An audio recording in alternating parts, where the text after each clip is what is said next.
Hello बच्चों, संगति कार्यक्रम में आप सभी का स्वागत है। दिल पकड़े दिमाग का हाथ, आओ चले हम साथ साथ।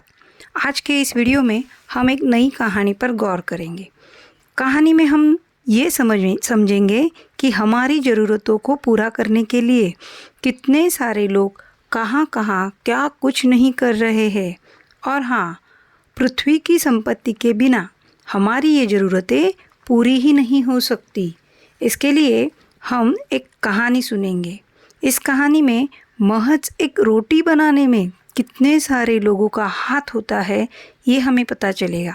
कहानी का नाम है रामू की रोटी। बच्चों, ये रामू है। उसे रोटी बिल्कुल नहीं भाती, पर क्या उसे पता है कि इस रोटी को बनाने में उसकी माँ को कितनी मेहनत करनी पड़ती है। पहले आटा सानो, फिर रोटी बेलो, फिर उसे तवे पर सेको। लेकिन पहले बताओ, आटा आया कहाँ से? चक्की वाला चक्की में गेहूँ डालकर पीसता है, तब जाकर आटा बनता है। लेकिन गेहूँ आया कहाँ से? गेहूँ आया बनिए की दुकान से। पर गेहूँ दुकान में पहुँचा कहाँ से? ट्रक वाला ट्रक भर भर के दुकान पर गेहूँ पहुँचाता है। अजी, पर ट्रक वाले को गेहूँ मिला कहाँ से? वह तो ट्रक वाले ने अनाज के गोदाम से बोरियां उठाई, जिन्हें वहाँ मजदूरों ने ढोक कर रखी थी। लेकिन ये अनाज आया कहाँ से? किसान और उसके घर वालों ने बैलों की मदद से खेत जोता और उसमें बीज बोया, पौधों को जतन से पाला, तब जाकर फसल उतरी। पर ये पौधे उगे कैसे? धरती मैया ने मिट्टी दी और कुदरत ने पानी और धूप दी, तभी पौधे उग पाए। अब ये सुनकर रामू चकित रह गया कि एक रोटी के पीछे कितने लोगों की मेहनत छिपी है। उसे ये भी एहसास हुआ कि ये धरती ही तो है जो हमारे लिए खाना पैदा करती है।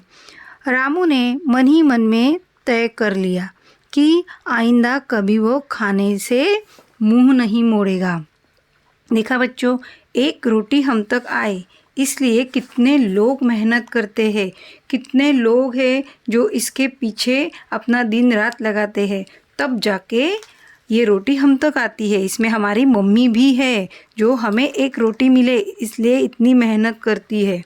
तो दूसरों की मेहनत तथा पृथ्वी की संपत्ति के बिना हमारी ज़रूरतों को हम हरगिज पूरा नहीं कर सकते। इसलिए हमें उन सब लोगों तथा इस पृथ्वी की इज्जत और कद्र करनी चाहिए। आई बात समझ में?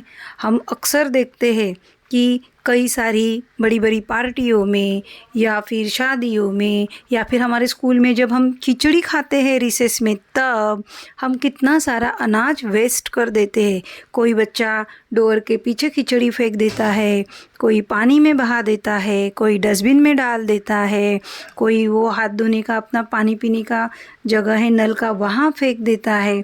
तो आप सोचो, वो खिचड़ी के चावल बनाने के पीछे भी वो खिचड़ी हम तक पहुँचे इसलिए भी कितने सारे लोगों की मेहनत है। जब हम ऐसा खाना वेस्ट कर देते हैं, फेंक देते हैं, तो पृथ्वी के साथ साथ इन सब लोगों के काम की हम इंसल्ट कर रहे हैं। तो हमें इसकी इज्जत करनी चाहिए, हमें इसकी कद्र करनी चाहिए, रिस्पेक्ट होना चाहिए हमारे लिए कि हम तक ये खाना इतनी मेहनत के बावजूद पहुंच रहा है। तो आइंदा से जहाँ कहीं खाना वेस्ट हो रहा है, कोई फेंक रहा है, तो हम उन्हें ये रामू की रोटी वाली कहानी ज़रूर बताएंगे। आप भी इस कहानी से जो हमें सीख मिली है उसको ज़रूर याद रखिएगा। जब भी कभी अवसर मिले, मौका मिले, अपॉर्चुनिटी मिले आपको कि आप कहीं पे खाना वेस्ट जाने से बचा रहे हैं, तो ज़रूर आप ये काम कीजिएगा और हमें बताइएगा। Thank you.